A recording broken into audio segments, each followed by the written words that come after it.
हाँ जी। तो last class में हमने क्या खत्म किया था? मारवाड़ खत्म हो गया आपने। और आज हम एक नया स्टेट शुरू करेंगे जो कि बीकानेर है, उसके बारे में हम पढ़ेंगे। शायद तक जहां तक मुझे याद है लास्ट वाले में दो राजा पढ़े थे हमने। अभय सिंह के बारे में पढ़ा था और एक मान सिंह जी के बारे में पढ़ा था। थोड़ी बातें मैं वापस आपको रिवीजन करवा दूं। अभय सिंह के टाइम में एक तो खेजड़ली घटना थी, मैंने खूब अच्छा सा उसके अंदर आपको समझाया है कि भाद्रपद शुक्ल 10वीं विक्रमी संवत 1787 या ईस्वी सन 1730 12 सितंबर की वो घटना है जब अमृता देवी बिश्नोई नामक महिला पेड़ों को बचाने के लिए 363 लोगों के साथ वहां पर शहीद हो जाते हैं। वो पूरी बातें पढ़ी थी हमने। एक तो उनके बारे में जिनके लिए बाद में हम पर्यावरण संरक्षण के क्षेत्र में अमृता देवी बिश्नोई के नाम से पुरस्कार वगैरह भी दिए जाते हैं। फिर उन्होंने अहमदाबाद वाला युद्ध जीता था सर बुलंद खां के खिलाफ। मोहम्मद शाह रंगीला द्वारा उन्हें वहां भेजा गया था, जिस पर बाद में किताबें लिखी हुई। वीर भाण की राजरूपक है और करणीदान जी की सूरज प्रकाश है, जिसका एक और नाम बिड़द श्रृंगार है।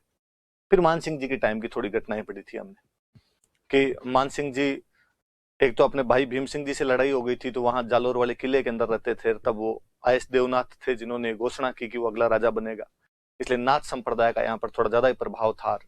उनके लिए महामंदिर बनवाया गया था यहाँ पे। नाथ चरित्र नाम की उन्होंने खुद किताब लिखी थी। विद्वान व्यक्ति थे तो मान पुस्तक प्रकाश या मान पुस्तकालय नामक लाइब्रेरी की स्थापना की थी।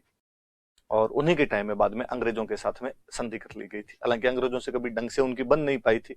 और लॉर्ड विलियम बेंटिक ने जब अपने अजमेर के अंदर दरबार लगाया था तब भी वो उसके अंदर उपस्थित नहीं हुए थे, एक तरीके से उसका बहिष्कार कर दिया था। उन्हीं के दरबार में बांकीदास जी थे जिन्होंने कवि राजा की उपाधि मिली हुई थी। बांकीदास जी ख्यात कुकवि बत्तीसी दातार बावनी मान जसो मंडन जैसी पुस्तकें लिखी।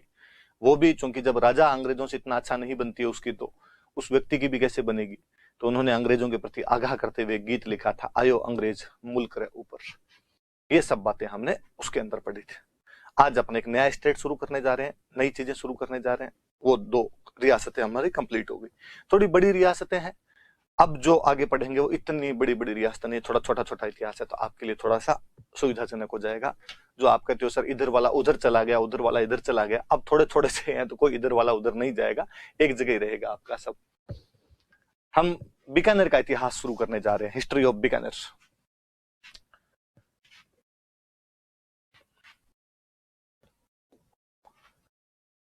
एक बात नॉर्मल सी कि बीकानेर में राठौड़ वंश का शासन हुआ करता था, राठौड़ डायनेस्टी का शासन था। मैं जब आपको जोधपुर पढ़ा रहा था तब भी मैंने एक लाइन लिखवाई थी उसमें कि राव जोधा के बेटे थे बिक्का, और वो बाद में बीकानेर चले गए थे, उन्होंने बीकानेर की स्थापना की थी। तो जब जोधपुर में राठौड़ों का राज होगा तो बीकानेर में भी किसका राज होगा? ऑब्वियस सी बात है, राठौड़ों का राज होगा। उसी पिता की संतान थे वो, जोधपुर से वहां पे बीकानेर के अंदर आए थे वो लोग। थोड़ा बीकानेर स्टेट क्या क्या था तो थोड़ा आप देख लेना। बड़ा सा इधर उधर दोनों दो मैप लिए थे, उसमें इंग्लिश में लिखा हुआ, इधर थोड़ा हिंदी में लिखा हुआ, तो मैंने दो उठा लिए थे। बाउंड्री बताता हूं, देखो मैं तो अंदर वाली चीजें तो आप देख लेना, मैं थोड़ी बाउंड्री समझाने की कोशिश करता हूं आपको। इधर एक जगह लिखी हुई है भावलपुर, पाकिस्तान के अंदर एक जगह पड़ती है भावलपुर। इसका मतलब उधर वाली बाउंड्री भावलपुर तक लगा करती थी, पाकिस्तान के टच हो जाया करती थी। इधर बाद में जैसलमेर आ जाया करता था, इधर आपके जोधपुर का इलाका आ जाता था, इधर आपके जयपुर आ जाता था। ये इधर एक जगह लिखी हुई है लुआरू, हरियाणा में एक जगह पड़ती है लुहारू। इसका मतलब वहां तक लुहारू के टच करती हुई सीमा लगा करती थी। इधर ऊपर आपके पंजाब आ ही जाया करता था। और लुहारू शायद ये बीकानेर के टच में ही रहा, इसलिए खूब फेमस ही रहा। और मुझे याद है हम छोटे थे तब रेडियो पे गीत आया करता था, डट जाइए रेल लुहारू की, कि लुहारू से सबसे पहले बीकानेर में जो रेलवे व्यवस्था शुरू हुई थी वो रेलवे व्यवस्था लुहारू से बीकानेर वाली हुई थी।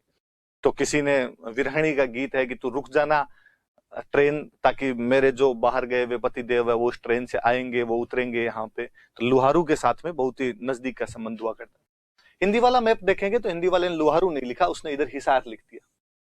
इलाके का नाम लिखना था तो उसने लिख दिया भाई, उसने लिख दिया भाई लुहारू के आसपास तक था, इधर हिसार आसपास में जगह पड़ती है हिसार। मैं ये इसलिए मैंने मैप उठा लिया था कि मैं ये बता सकूं कि बीकानेर की बाउंड्री हिसार तक जाया करती थी, हिसार तक बीकानेर स्टेट हुआ करता था। क्योंकि आगे जब मैं आपको रिवोल्ट ऑफ 1857 पढ़ाऊंगा, 1857 की क्रांति पढ़ाऊंगा, तब हम एक बात पढ़ते हैं, याद रखना, वहां मैं वापस आपको रिकॉल करवाऊंगा ये बात। तब हम एक बात पढ़ते हैं कि जितने भी राजा महाराजा थे हमारे, उन्होंने अंग्रेजों का साथ दिया था और अपनी अपनी रियासतों में 1857 की क्रांति को दबाया था। परंतु बीकानेर का राजा सरदार सिंह, नाम याद रखना सरदार सिंह, बीकानेर का राजा सरदार सिंह एक ऐसा राजा था जिसने अपनी रियासत में तो बगावत दबाई थी, रियासत के बाहर जाकर भी बगावत को दबा कर आया था। और वहां हम पढ़ते हैं वापस कि वह पंजाब प्रांत के हिसार के निकट बाड़लू नामक स्थान पर विद्रोह को दबा कर आया था। बाड़लू मैं वहां पर और लिखवा दूंगा, आपको चिंता मत कीजिए, ये लाइन लिखने की आवश्यकता नहीं, सुनिए केवल इस बात को आप। क्योंकि हम जानते हैं उस समय प्रांत पंजाब ही लगा करता था, हरियाणा आजादी के बाद बना, हमारे पंजाब प्रांत के हिसार तक गया था। तब स्टूडेंट क्लास में बैठ के जब इमेजिन करता है कि यार ठीक आदमी था, स्टेट उसका बीकानेर में पड़ा और हे ठेठ हिसार तक चला गया यार अंग्रेजों का साथ देने के लिए। पर आप याद रखना, मैंने आपको मैप दिखाया है कि बीकानेर की बाउंड्री हिसार तक थी, तो यहां तक तो वो यार निपट ही रहा था। तो थोड़ा सा कोई यहां के बाहर हो सकता है, कोई एक आधा बिगा दूर, और कोई छोटा मोटा विद्रोहवार उधर जाके किसी की 4 थप्पड़ मार के आ गया होगा। मुझे लगता है सरदार सिंह को वापस बुला के पूछा जाए कि क्या तू रियासत से बाहर गया था, तो वो बापड़ा कह दे कि ना, एक टांग तो इधर ही थी, दूसरा पैर ही मैंने तो उधर रखा था। याद रखना, ये जो बाउंड्री थी ये हिसार तक बाउंड्री जाया करती थी, पंजाब तक ये बाउंड्री जाया करती थी।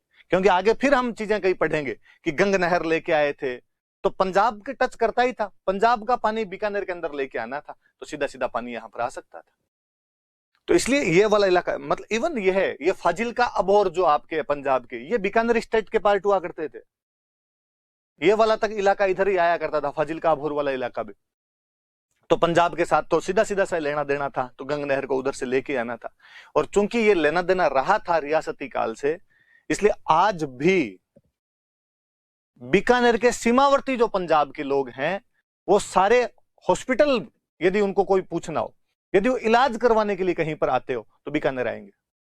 बीकानेर में मैं आगे एक राजा पढ़ाऊंगा, गंगा सिंह, जिन्होंने एक पीबीएम हॉस्पिटल बना दिया था। उनके एक पुत्र थे विजय सिंह, और विजय सिंह ने सुसाइड कर लिया था, तो उनके नाम पे Prince Vijay Singh memorial hospital बनवा दिया था। तो उस पीबीएम हॉस्पिटल में खूब सारे सिख आते हैं, एक पूरी ट्रेन आती है जिसमें वो इलाज करवाने के लिए आते हैं।